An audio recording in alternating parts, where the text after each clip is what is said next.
यहाँ पे मैं एक ज़िमनन बात कर दूं, मैंने 2-3 दफा अपनी वीडियोस में ये बात की है, जिसे आउट ऑफ कॉन्टेक्स्ट बाद लोग कोट कर रहे हैं कि रियली भाई ने कहा है कि हमें और हमारे स्टूडेंट को नबी इस्लाम उनके साथियों से ज्यादा तकलीफ उठानी पड़ रही है, नाउजुबिल्लाह। ये तो मैंने बात ही नहीं की थी। मैंने ये कहा था, पहली तो बात है नबी इस्लाम का तो जिक्र हुआ ही नहीं था। मैंने ये कहा था कि हमारे स्टूडेंट्स को बाज एतबार से साहबा कराम अलैहिम रिदवान से ज्यादा तकलीफ उठानी पड़ रही है, बाज एतबार से। ये जरा आप नोट कीजिएगा। और मैं लॉजिकली कर रहा हूं, अगर किसी को समझ नहीं आई तो जाए गोरे की अदालत में जाके फैसला करवा लें कि लॉजिकली ये बात दुरुस्त है कि नहीं। बाज एतबार से, ओवरऑल नहीं। ओवरऑल तो मैंने तो आगे साहबा का तारुफ करवाया।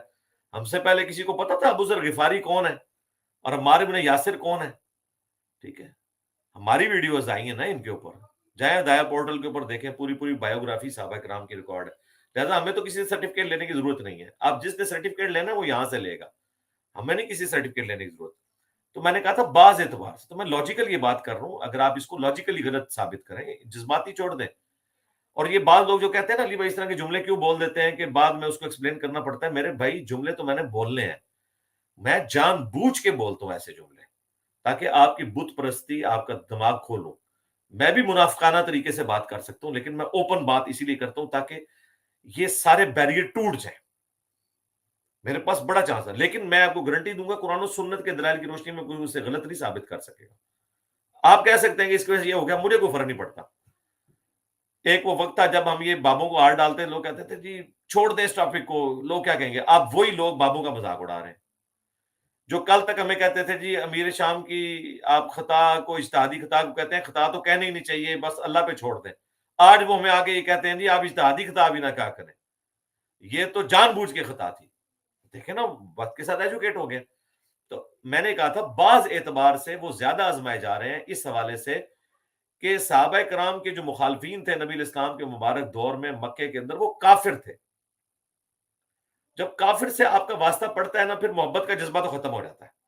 ये अल्लाह का दुश्मन और मैं अल्लाह की पार्टी से। ठीक है, तो आपके लिए डिसीजन करना भी आसान होता है, तजब्जुब का भी आप शिकार नहीं होते। इवन आपके करीबी रिश्तेदार भी आ जाए तब भी आप परवाह नहीं करते। इसीलिए देखें गज़वा बदर में इस तरफ अगर बाप खड़ा है तो दूसरी तरफ बेटा खड़ा हुआ है। लेकिन हम पे ये आजमाइश इस एंगल से आई कि हमारे मुखालफिन वो हमारे रिश्तेदार और करीबी लोग हैं, हमारे स्टूडेंट्स के माँ बाप और रिश्तेदार के, जिनको हमारे स्टूडेंट्स तो मुसलमान समझ रहे हैं, लिहाजा वो नफरत तो वो रख नहीं सकते। और इससे बड़ी आजमाइश ये है कि वो उन्हें काफिर और गुस्ताख समझ रहे हैं, यानी उनके माँ बाप। यानी एक है बेइल्म है और ऊपर से जहालत का ये आलम है कि अपने इल्म वाले बच्चों को वो काफिर और मुनाफिक और गुस्ताख समझ रहे हैं। ये जो तकलीफ है, ये मुझे बताएं, ये वाला जो पोर्शन है, इस पोर्शन से क्या साहबा कराम गुजरे हैं? इस हवाले से तो वो बड़े आसानी में रहे कि उन्हें ये फैसला करना था ये काफिर है, ये मुसलमान है। या माँ बाप भी काफिर थे तो मारूफ तरीके से वो चलते थे।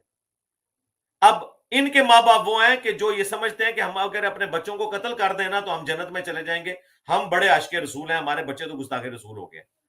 ये वाली तकलीफ किस साहबी ने काटी है, जरा मुझे उसका नाम लेके बताएं। लॉजिकली फिर मुझे गलत साबित करें ना। तो मैंने कहा था बाज एतबार से, बहरहाल कुल्ली तौर पे देखा जाए तो जाहिर है हमारी कुर्बानियां तो उनकी कुर्बानियों का करोड़वां हिस्सा भी नहीं है। लेकिन अगर आप ये इस पोर्शन को कंसिडर करें तो ये बहुत मुश्किल वक्त है, बहुत मुश्किल वक्त है।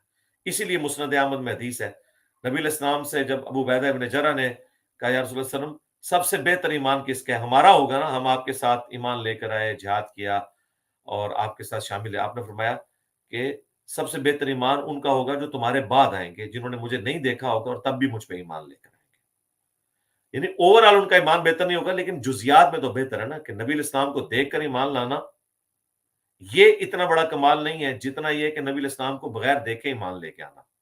अगर वो कहता है ये बात गलत है तो कुरान का तो ये फख्र है, इन्नल्लज़ीना यख़शऊन रब्बहुम बिलग़ैब लहुम मग़फ़िरतुन व अज्रुन कबीर। जो बगैर देखे अपने रब से डरते हैं ना, उनके लिए है बेहतरीन अजर।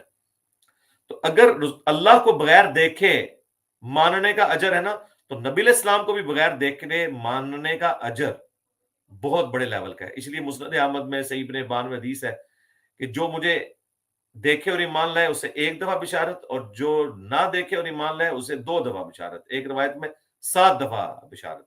یہ ساری باتیں یہ گستاخ صحابہ فتویٰ لگاتے ہیں نا، حالانکہ ان سے پوچھے تبلیغی جماعت پوری زندگی وہ ترمذی کی جعلی روایت بیان کرتی تھی، میں نے اس کی سپورٹ میں یہ ساری روایتیں پیش کی تھی کہ صحابہ اگر دین کے 10 حصے ہیں، تم 9 پہ عمل کرو، ایک کو چھوڑ دو، تم برباد ہو جاؤ گے، اور میری امت جو بعد میں آئے گی نا، وہ 9 حصے چھوڑ دے گی، ایک پہ عمل کرے گی، وہ کامیاب ہو جائے گی۔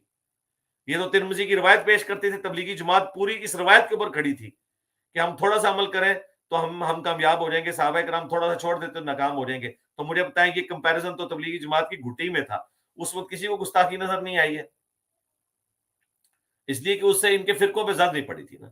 ہمارے اس پلیٹ فارم سے اللہ کے فضل سے پچھلے 1200 سال میں جتنی انہوں نے عزت اویل کی تھی نا، ان 12 سالوں میں اس سے زیادہ مٹی پلید ہو چکی ہوئی ہے جن لوگوں نے دین کا جنازہ نکالا تھا۔ یہ 12 سال جو ہے نا، یہ 12 سال میں احتیاطاً کہہ رہا ہوں، دعوت کے آغاز سے لے کے ابھی تک 2008 سے 2022 میں، ادروائز زیادہ جو بوم ہے وہ یہ تو پچھلے 5 سال کے اندر ہے، 2017 پہ سے آن ورڈ، جب مجھ پہ پہلی دفعہ مرڈر اٹیمپٹ ہوئی تھی، اس وقت 1 لاکھ سبسکرائبر تھے، آج ماشاءاللہ 2 ملین ہونے والے ہیں، اور سبسکرائبر تو اتنے میٹر نہیں کرتے، اصل چیز ویورشپ ہے، الحمدللہ۔ تو اللہ کا شکر ہے کہ میں نے 7 کلیریفیکیشن کر دی۔